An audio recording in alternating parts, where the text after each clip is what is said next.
Hey guys, so I got some more vinyl to show you.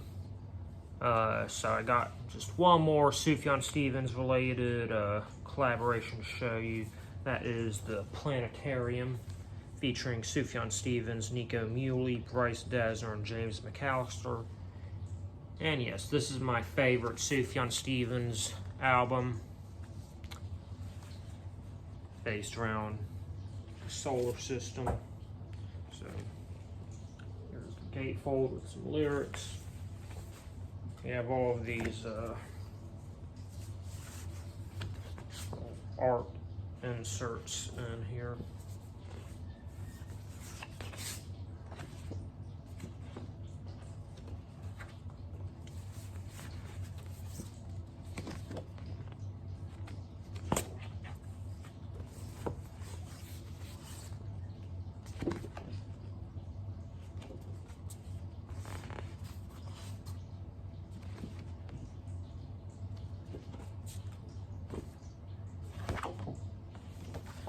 So yeah, those are all cool.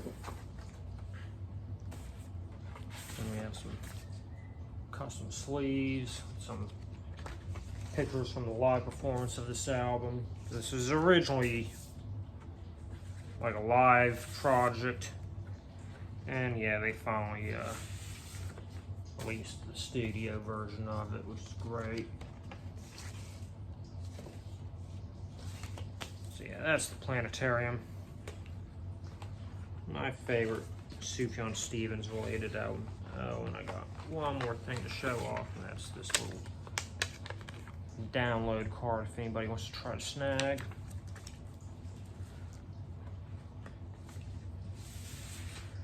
Alright, officially out of Sufjan Stevens territory and into Sunny Day Real Estate territory. So this is their, I believe their debut album, Diary. In fact, I think I have all but one of their albums. Yeah, this is probably their most popular, most classic album.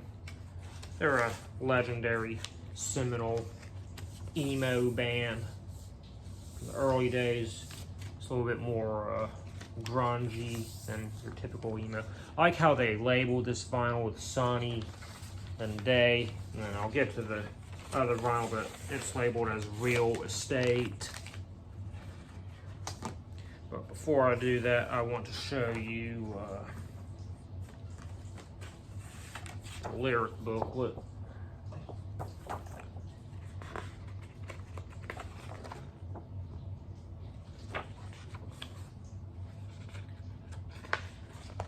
One interesting thing of note is that two of the members from Sunny Day Real Estate later joined the Foo Fighters.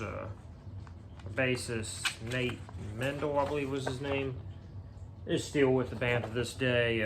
William Goldsmith, though, was only with the band pretty briefly, like maybe a year or two. He and Dave Grohl didn't really get along very well.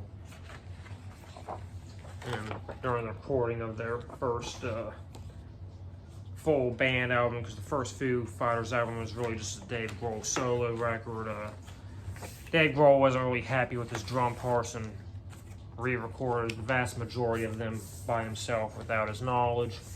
And yeah, he wasn't too happy about that. Yeah, Sunny Day Real Estate rules.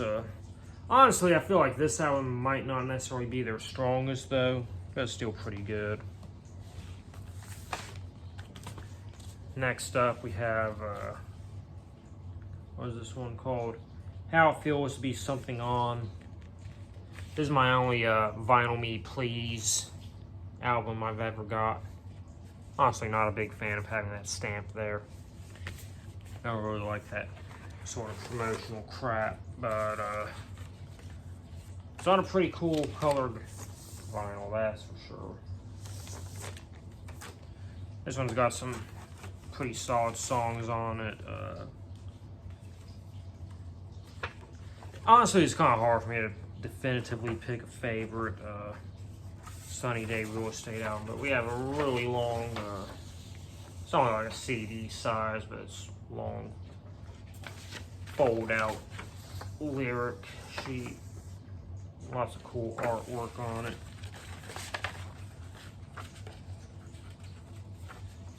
Make sure I get it folded up right.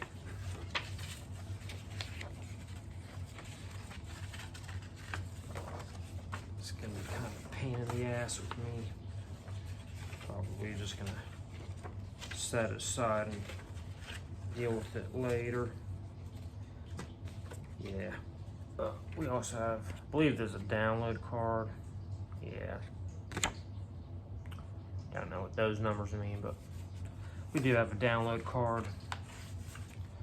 Next, like I said, I'm not entirely sure if I'm going to call this my favorite album, but it definitely has my favorite song, and that's One. We have Sunny Day, Real Estate, The Rising Tide. I believe this was a Record Store Day exclusive that I got. Got a gatefold.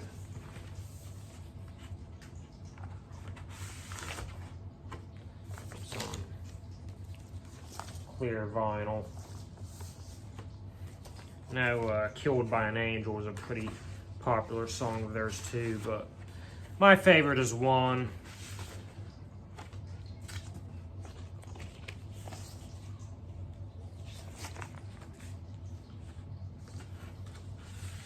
So yeah, that is The Rising Tide. This next album, I actually got during my first Record Store Day. It's not a Record Store Day exclusive though.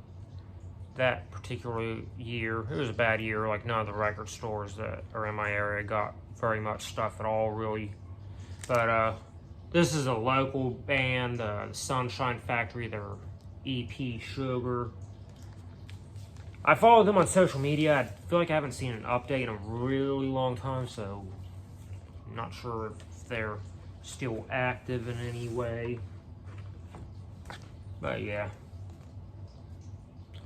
Custom sleeve, black vinyl. It's like a shoegaze type band. They're playing at one of my local record stores on Record Store Day.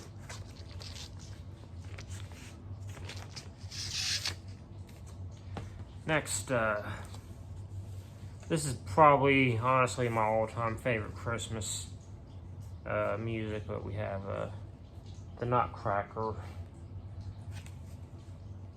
So yeah, this is just kind of a bit generic, but you know, we got some information about it in here. So some older records, I don't really like this, but they're made to be on turntables, like automatically flip the record, and like you can stack them, and like by doing this, like it can keep it continuous. So side 1, side 4.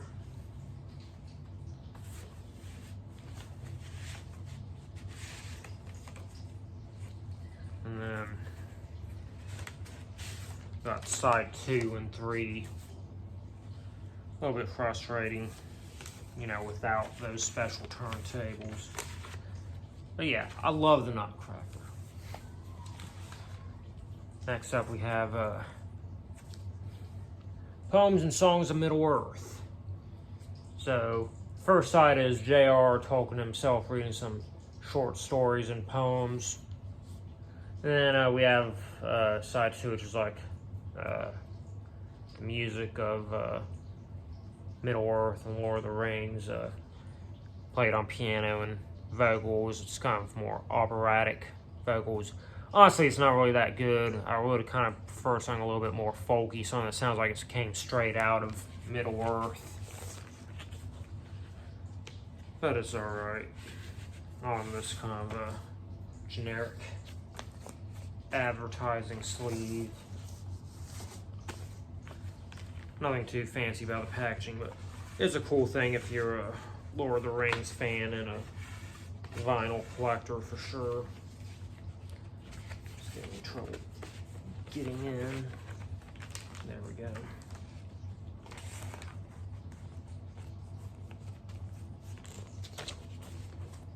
Come on now. Alright, last for today we have 238's You Should Be Living. So this was a band that featured Chris Staples. I've shown some of his music off before. When I think of Chris Staples, I mainly think of his solo music right now, but he was originally in this emo indie band, 238 purple vinyl. And we also have a lyric insert. I don't know if I really show you the back, but there it is. But yeah, they're pretty decent, but like I said, I definitely prefer his solo work. And yeah, that's all that I got for today. I don't have very much standard 12-inch vinyls left. Probably take about 2 more videos for me to show the rest of that. Then I'll go to my deluxe box sets, I think. That's probably going to be 1, maybe 2 per video. Had a hiccup there, but yeah, maybe 2 per video. They're going to take longer to get through, but it should be fun. So yeah, I'll see you when that happens.